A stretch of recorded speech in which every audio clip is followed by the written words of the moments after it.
para profundizar en los acontecimientos más recientes que recoge la historia de nuestra nación, ya nos acompaña en Enlace Cuba el doctor en Ciencias Históricas, Fabio Fernández. Bienvenido. Un placer estar aquí con ustedes. Fabio, queríamos iniciar preguntándote qué trascendencia tuvo en la unificación de las fuerzas revolucionarias a inicios de la Revolución en 1961 en una sola organización. A ver, este fenómeno fue extremadamente importante para la consolidación de la naciente Revolución cubana, porque permitió que las fuerzas que apostaban por el cambio revolucionario encontraran mecanismos de interacción y todo ello en función de ganar coherencia y de garantizar la unidad. Es decir, la unidad es imprescindible para que un proyecto político pueda triunfar. Esa es una enseñanza que está presente en la historia de Cuba. En los momentos donde ha faltado la unidad no han salido bien las cosas. Y desde esa concepción, desde ese concepto, las fuerzas revolucionarias de inicio de los 60 tuvieron la altura para entender que más allá de las diferencias había un proyecto común, que era el proyecto común de la Revolución cubana, el proyecto común que apostaba por la soberanía nacional y la justicia social, y que ese proyecto permitía encontrar mecanismos de integración, mecanismos de convergencia, mecanismos de participación colectiva en la construcción de ese camino soñado.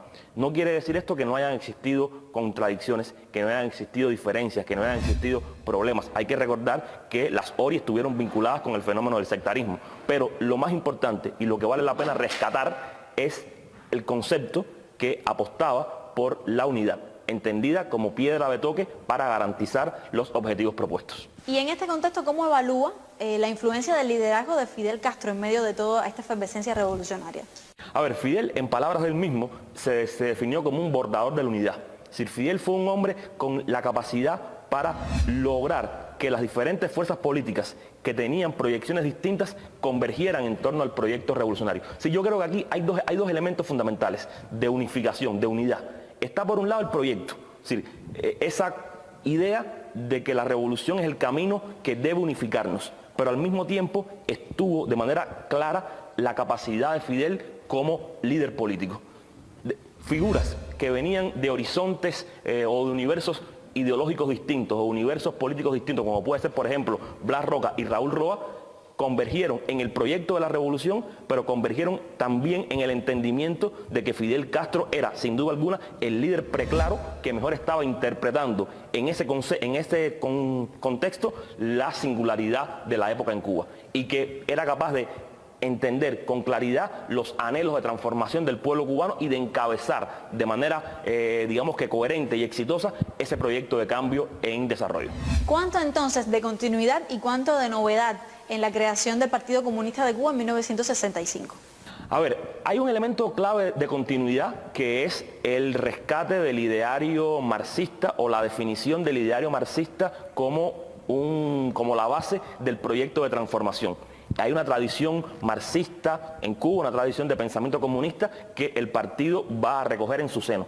Pero al mismo tiempo hay que subrayar lo distinto y lo diferente. Y es que a diferencia de otras revoluciones, vamos a llamarle comunistas, socialistas, que se dieron en el siglo XX, en Cuba ocurrió algo singular. Y es que un partido comunista no fue quien trajo consigo la revolución, sino es la revolución quien trae consigo la fundación del Partido Comunista. Eso es una diferencia interesante si uno compara, por ejemplo, con el caso de la Unión Soviética, o con el caso de China, o con el caso de Vietnam. Es decir, esas grandes revoluciones socialistas del siglo XX estuvieron marcadas por el hecho de que existía un partido, entendido como vanguardia de los sectores populares, que fue capaz de traer consigo y de llevar a vías de hecho la revolución. En Cuba es al revés. En Cuba es la revolución quien construye al Partido Comunista. Es una singularidad histórica y que conecta con la especificidad del contexto cubano y con el rejuego de fuerzas políticas que existía en los tempranos 60 en Cuba.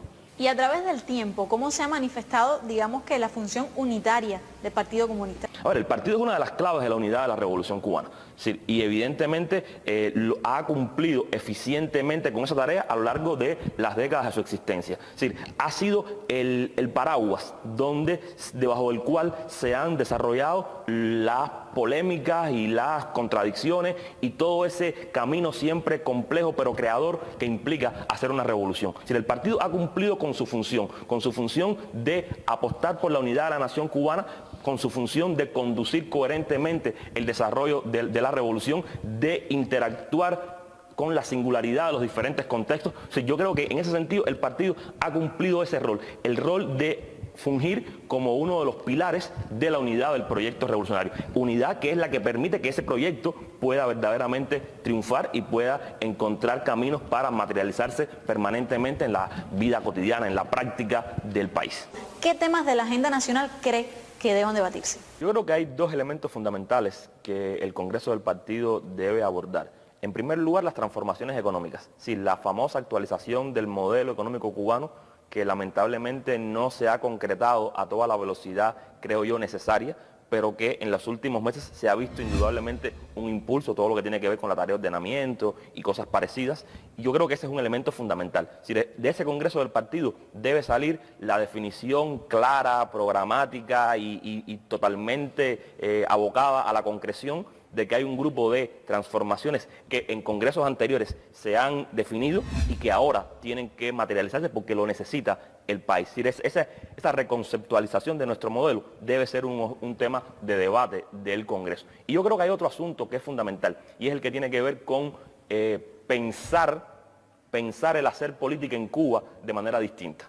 Sí, yo creo que son necesarios en Cuba también maneras distintas de entender la política, comprender que el país es diferente, que el país cada vez es más plural y que el gran reto del partido es encontrar los mecanismos para ser capaz de garantizar que esa pluralidad esté presente en el proyecto que está defendiendo y que está modelando. Yo creo que también hay retos políticos e ideológicos fundamentales que el partido debe asumir. Por tanto, economía y política me parece a mí que son las dos aristas centrales de la proyección que el partido debe discutir dentro de su máximo conclave. Y habría un tercer elemento conectado con los anteriores, por supuesto, y es, digamos, que una mirada interna hacia el propio funcionamiento del partido. Sí, creo yo que el partido también tiene que encontrar mecanismos que lo actualicen a lo interno en función de parecerse más al país que existe y, por supuesto, que hacer mucho mejores y mucho más eficientes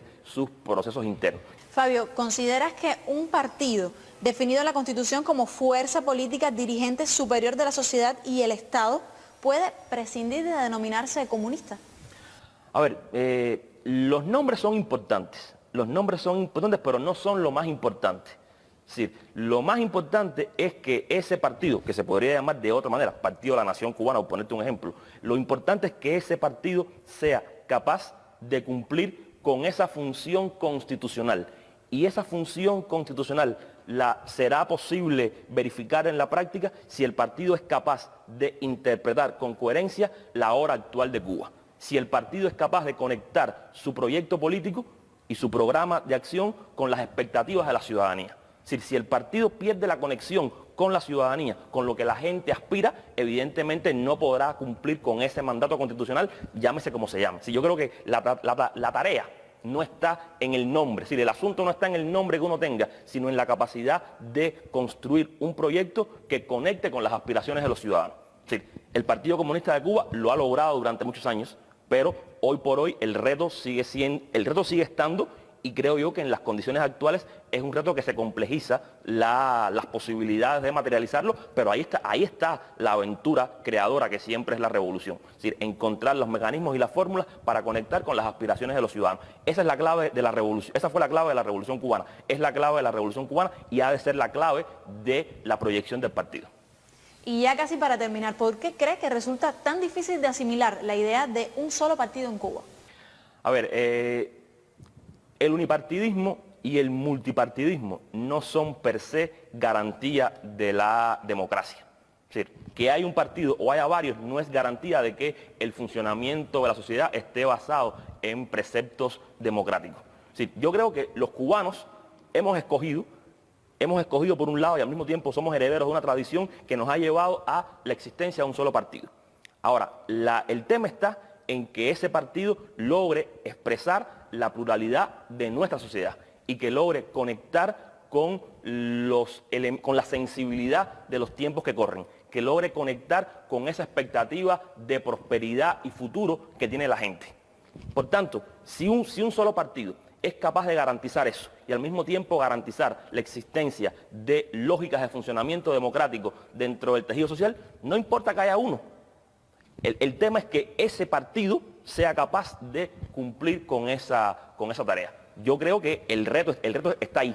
El reto está ahí y no tiene que preocuparnos demasiado quién pueda no entender o no la validez o no del unipartidismo. La validez o no de nuestro modelo político se demuestra en la práctica, en la capacidad que tenga ese modelo político de resolver los dilemas del país y de enrumbar el país hacia un camino de prosperidad, de éxito, de felicidad para sus ciudadanos. Es decir, cada país tiene el derecho a construir su modelo político, a entender la democracia desde los presupuestos que le son propios. Nosotros hemos definido un camino.